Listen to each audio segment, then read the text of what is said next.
having a few woes with the Dyson Hoover. The first thing is the trigger has collapsed. It's gone. So we've got to fix that. The other thing that's been happening for a little while is when you push this to empty it, it just falls straight off the end. It's lost its ability to stay on the holder. It should stop about there, but it's not. It just, so you have to be dead careful when you empty it. Let's see what we can do. See if we can figure it out. First thing I'll do is give it a quick clean out because I don't want to be taking the bits in the garage with all the dust and muck in it. So let's just pop that off there for now. Got the airline, so I might as well use it. I'll pop a link in the description. These airlines are brilliant. There's a cheap one here on Amazon. If you haven't got one, oh, they're great. Loads of uses, cleaning stuff. Can you imagine trying to do this without one? Great for cleaning any old things, especially Hoovers, get rid of all the dust and muck. You know, like your filter, you're supposed to wash them out. Never wash this, just blow it out.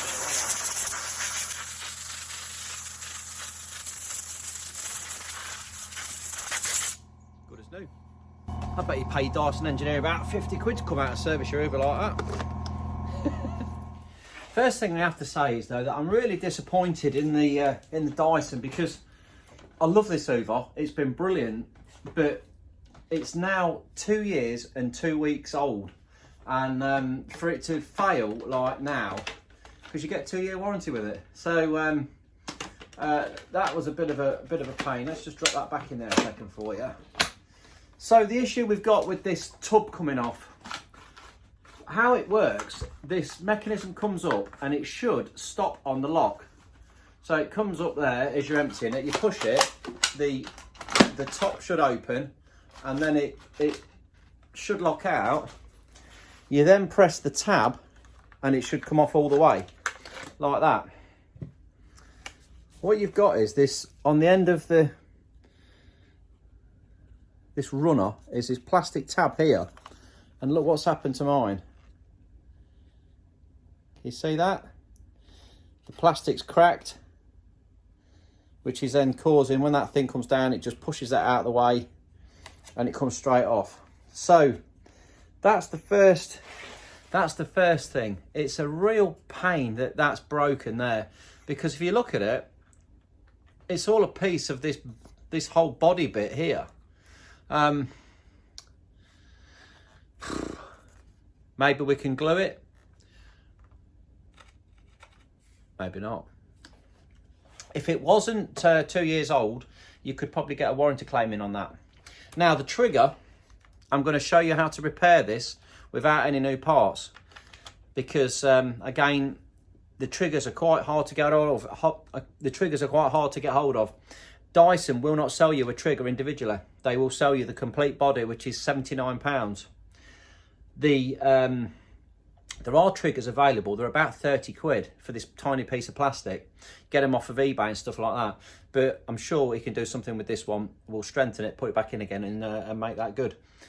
The first thing I'm going to do is replace the body, because what I did, got onto Dyson and explained to them the problem with the trigger. They did a video conference call because of the COVID nonsense, so they can't send engineers out.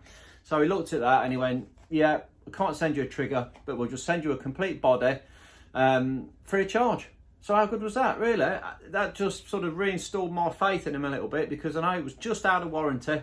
They checked the details, they found out where I bought it from Curry's, they've got all the information there already, and they said, yeah, we can see what the problem is, it's the trigger, we'll send you a body. So let's get this body swapped over, then we'll do a repair on the trigger, because if yours is a bit older than, you know, mine was just 2 weeks out of warranty. If yours was 6 months out of warranty, I don't think they'd do the same thing. So we'll do the repair on it anyway. Let's change the body. First thing we've got to do is get the battery out. Well, that's pretty much all there is. You're just taking the filter out the top, take the battery off, swap it over. That's it, job done. So it's just a case of removing the battery. So let's get that sorted. We need a little Torx bit. So this is what we get, a complete body. Let's pop it open and see what's inside.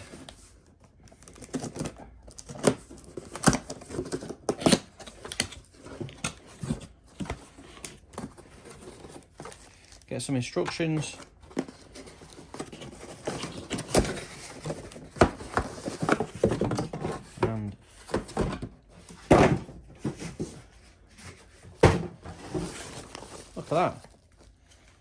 It's a new Hoover.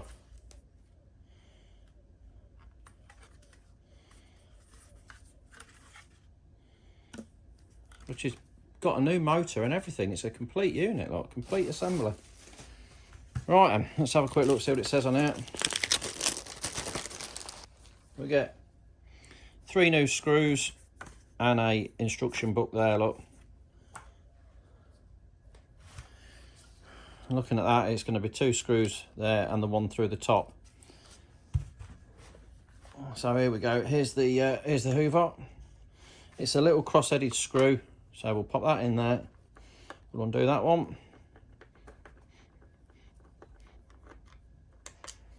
And then we'll go for the other 2 as well on the bottom.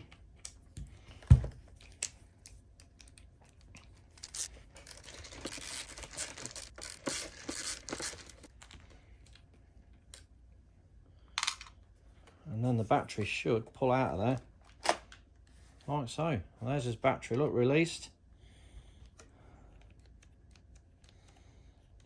Dude, innit? New body.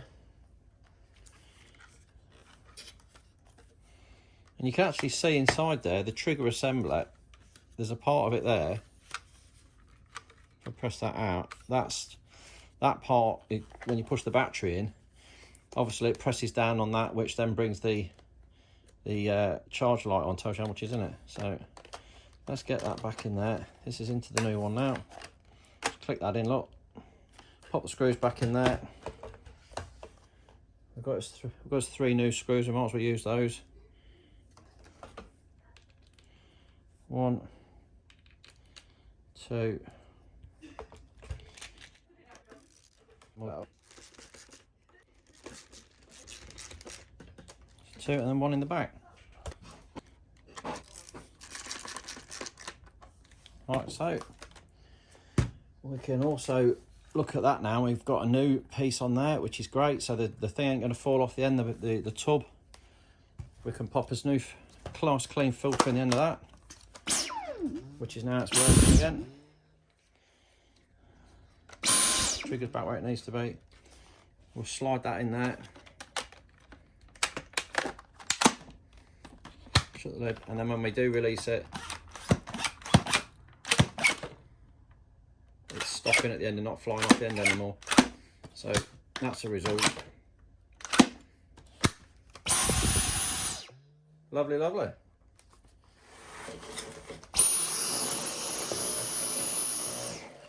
So that's that back working again with the Dyson repair with the complete body. What we're interested in though is now doing a repair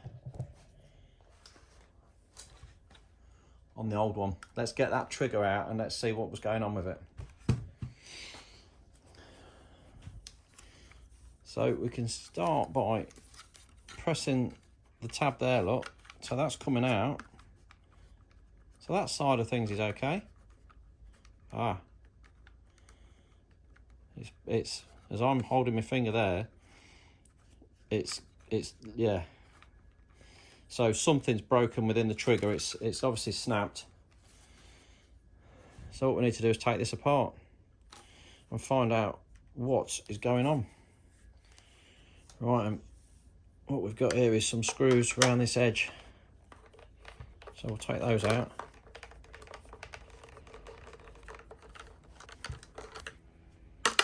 One, 2, 3,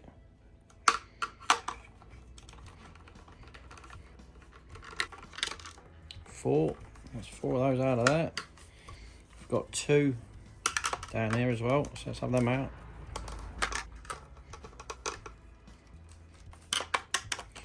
On that side, on that side. That's them out of that. Yeah, things feel like they're starting to come apart. Righty-ho, so that's the base off there, look. Just quite clean in there, look. We weren't too bad, well, we weren't too dusty and mucky. So we'll get rid of that. get that out of the way, which leaves us with this part here. And what we've got here is 2 Torx screws there. I've got those as a BX08.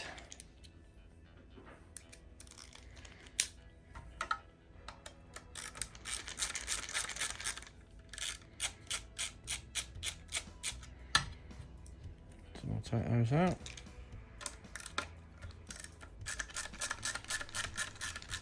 There are also some little T9 screws in there, which we're going to be getting out in a moment. Just get your little screwdriver in there. It's got a little tab on one side and a little tab on the other. You just prise that up and that will pop out. Just nick it in there, look. Just give it a little pop and away it comes. It's got the connector plug on the bottom, which you've just got to push through. So stick your thumb on it. It is quite tight. I was looking for some kind of clip, but you just got to give it a good press. Just get your hand on there and give it a good squeeze. There we go, and it just bangs through, and then that plastic cover comes off, which then reveals this circuit board. This has got 2 screws at the bottom that go through them terminals, which are attached to the motor. They're quite heavy terminals, so again, using that little TX screwdriver, take those little threaded screws out that circuit board. A little bit fiddly. Just careful of that connector plug as well. We'll pop those out. There's one. These are quite a short screw as well, so they're not very big. And again with that one, quite tight. Oh, there it goes. Say it was a tight into that circuit board. Pop that one out. There you go. It's a T9, Torx T9 screwdriver. I'll pop a link in the description again for all of these bits of kit. So we get to that point now. We've just got to bend the tabs on these terminals back straight to allow it to pull through. Just being careful not to damage any of the other wires.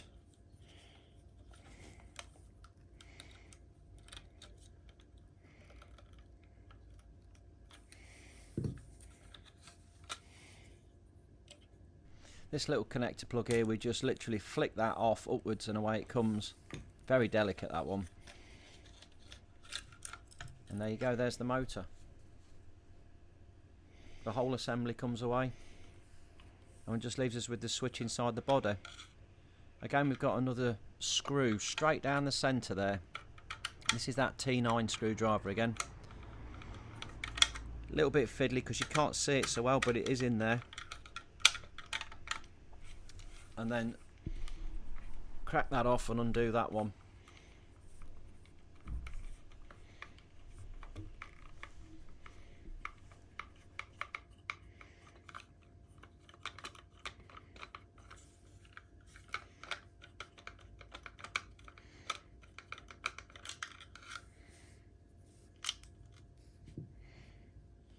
Right, now we're down to this point here. We've got 2 more screws to take off in there. These are fiddly to get at because they're kind of like canked over a bit.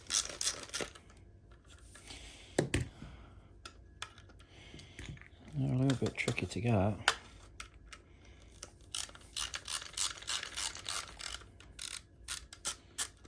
There, they're little dinky ones.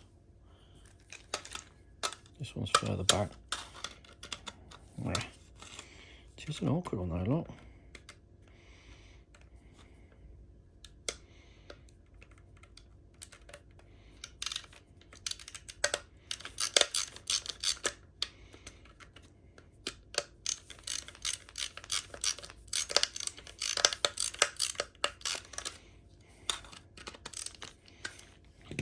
Tricky one.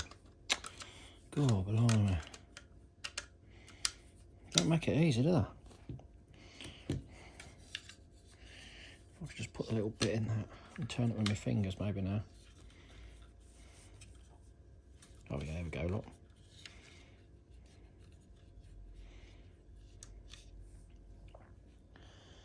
So 2 of them, and there's a couple of little tabs here to push that up with. So if I just put a bit of pressure on the back of that while pressing, there's a little tab there and a little tab there.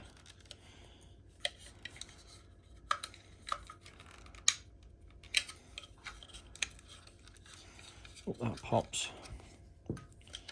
And then we can slide that on off the wires. I wanted to get those a bit straighter again. They're definitely still a bit bent. Just straighten them up a tad more. They're going to be fun to get back in again.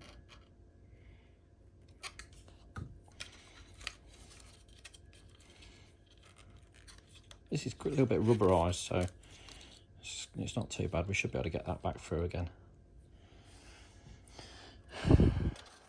Okay, and I've got that screw out of there. We should now be able to pull the whole lot through.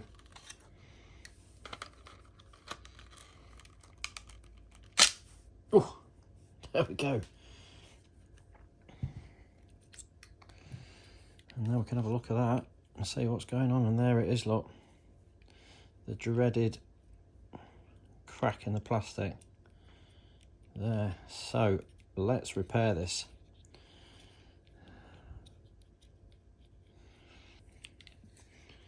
So when that's in there, we've got quite a bit of side room to play with. So I can strengthen that up. Let's just get that spring out there. Just push that up, get that out of there, so that's free. Let's pop this trigger out by just releasing it from these either side.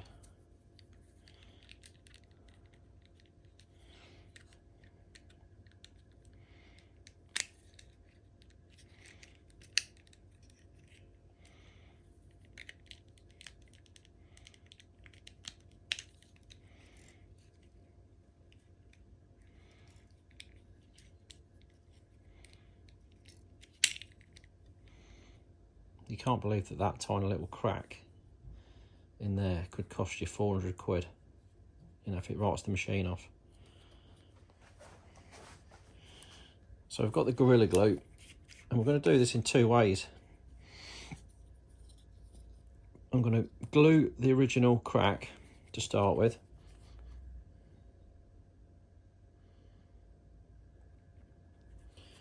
So we'll get a nice bit of glue in there. We'll push that back up again.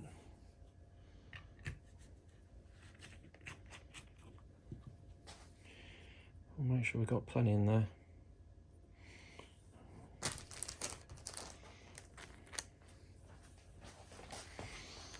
I'll just wipe off the excess we don't want.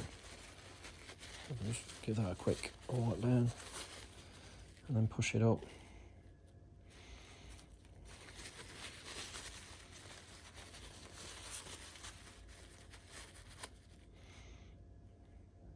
Let that dry. I'll do this in two stages, so I'll let this first bit dry and then come back at it again. Okay, and then what I'm going to do is reinforce this with some pieces of wire as well. So I've just got a piece of wire. I'll get my length right where I want it. So I'm only going to need just a couple of small pieces, so less than 10mm. I'll just cut a couple of those off. So I'll strip back just a small section and cut that off. There's one. Do the same again. Two.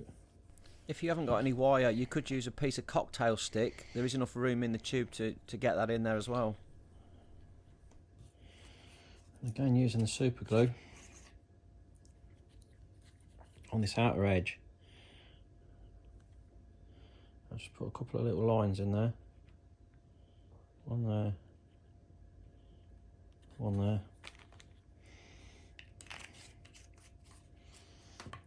We'll get little pieces of wire we've just cut and we'll drop those in to the glue across where it was broken.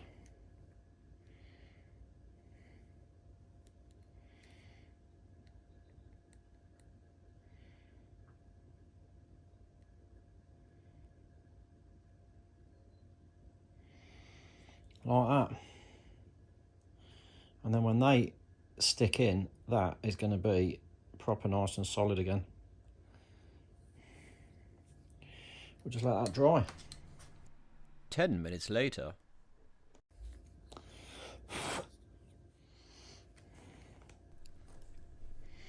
We'll try and get this back into the switch assembly now, hoping that I don't break it when I'm putting it back together.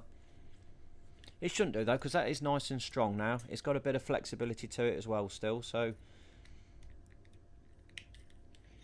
it is quite delicate though, that. You've got to stretch it across those 2 pins. There's one side gone in, there's the other side, and then we'll just reattach that spring. Just push the spring down and get it back into its little prong. There we go.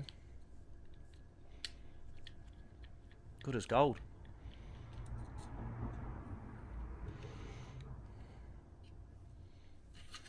And we can get that back into the body. Quite tricky to get those wires up and through the little hole in the top. You could tape them together and feed it through with another piece of wire, but I just managed to get it through, which wasn't too bad. It was a decent shot.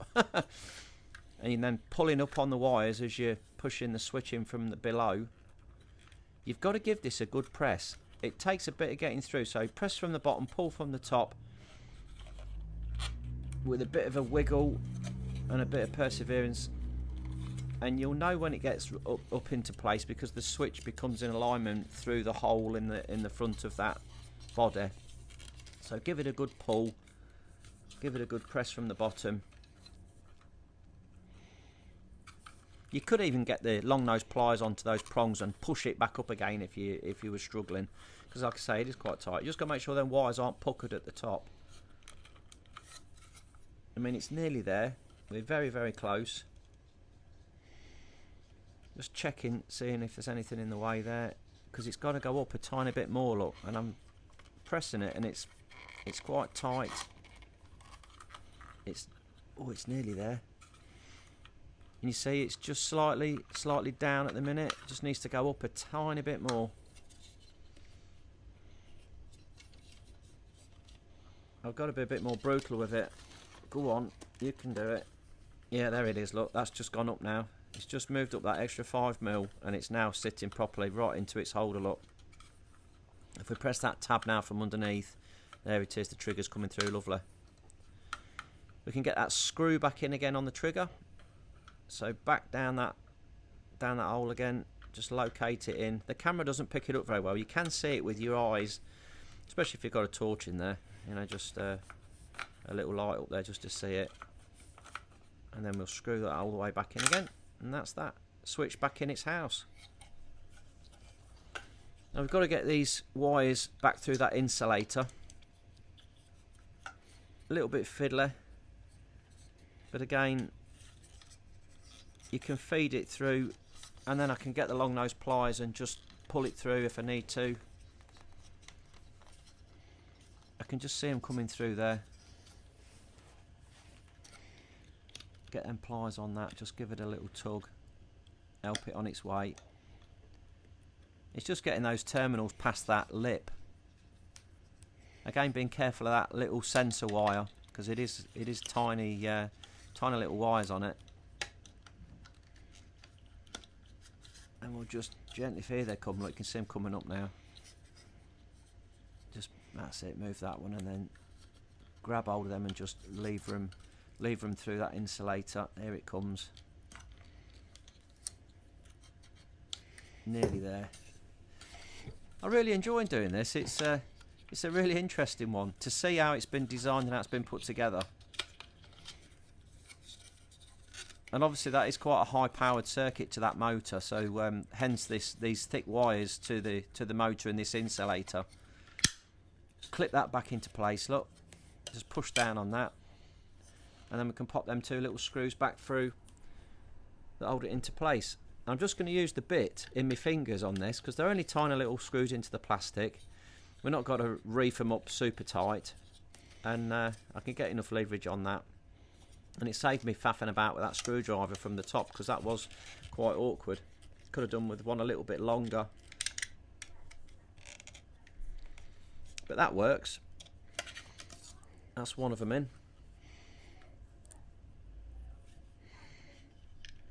And we'll do the same with the other side.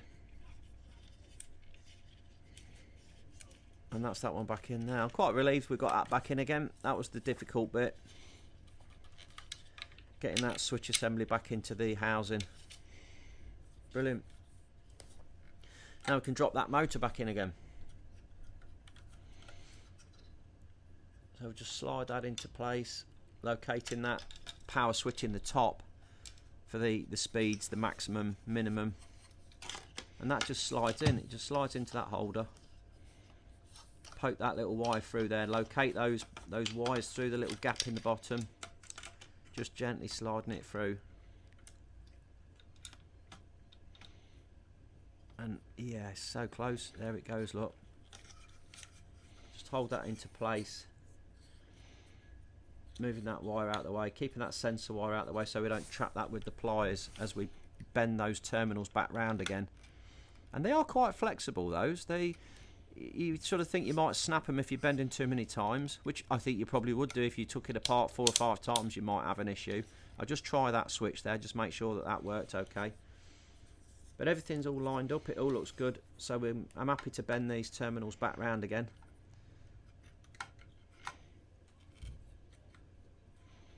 Again, just being careful with that. Don't want to damage those other wires. And we'll just bend that round, look, bend it round slowly. Try and get it low down so that it sits nice and flush onto the circuit board. Just twist it round, look, bend it round. We're almost there. And those screws, when we screw them in, we'll just finish that off and make it really nice and flat.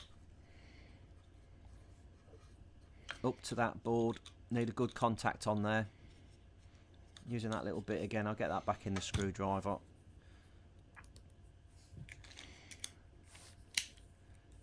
Great little ratchet screwdriver, this one, fantastic. I'll put a link in the description to one similar. And try and get that dead level before you turn it up, because I don't want to cross thread those, that would be a disaster. But they've gone in nicely, got some good thread on there. And then I've just got to make sure that those terminals are straight, because obviously as you turn them they rotate, so we just need to get those straight before we do it up fully tight. Make sure they're not touching each other, and so we don't want to short in there when we press the trigger and fire it up. So there you go, look, just straighten them up, and then I can just finish them up, tighten them up nicely.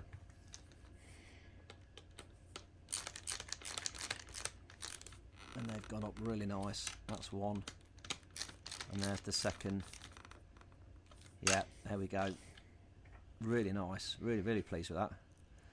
Got this little sensor wire, we'll get that back onto the circuit board. This just literally pushes down on, it just clicks in, it just pushes on. It's a bit delicate, it's really delicate to be fair.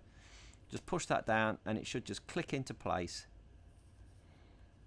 Something like that. Bingo. Lovely, lovely. Yeah, don't get carried away, it's on. Okay. Let's get this little cover back over that circuit board. That's it, get it the right way around. Poke that connector block through. And again, that just goes through and then clicks into place. It's a bit fiddly because you can't get your hand behind it very well. And then it just pushes and clicks into place. Bingo. Make sure it's all located back in. And then we're only going to put 2 screws. Oh, is it going to go? Is it going to click?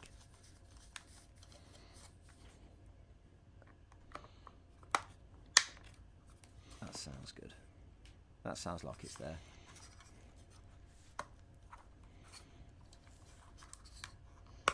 Oh, yeah, definitely now. There it goes.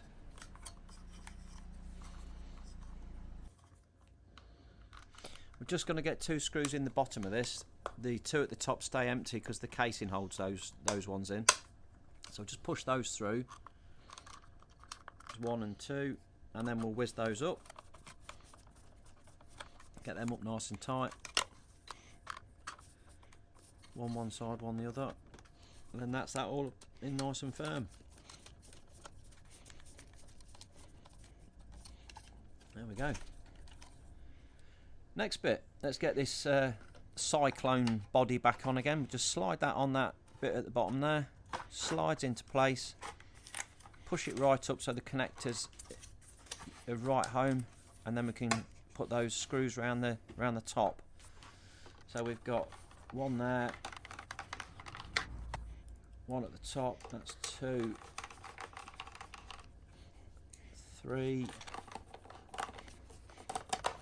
and one more, 4, and they're up nice and tight, and then there's just the 2 that go through that slider at the bottom there. That's one of them, and one the other side, and that is that all back on again. We can just try that. Yeah, beautiful, beautiful. We can drop that filter back in again, click that in, get the battery back in the bottom, 3 screws holding the battery. That works, which is good. Nice.